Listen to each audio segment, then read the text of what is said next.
For today's nail art, we are going to do some double stamping. I'm starting off painting my nails Hillier from Mersi Cosmetics. This is a new brand that sells breathable polish, so check them out at mercicosmetics.com. Once my polish is dry, I'm going to apply a layer of liquid latex around the cuticle area.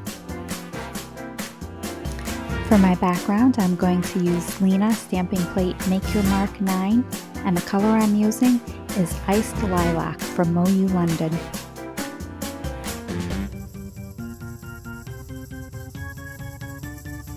Using that same plate, I'm going to stamp an image using Misty Life from Born Pretty.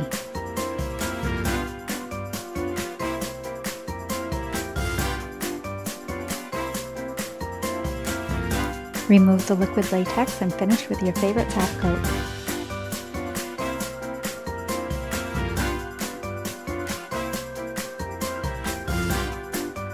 And here's the completed design.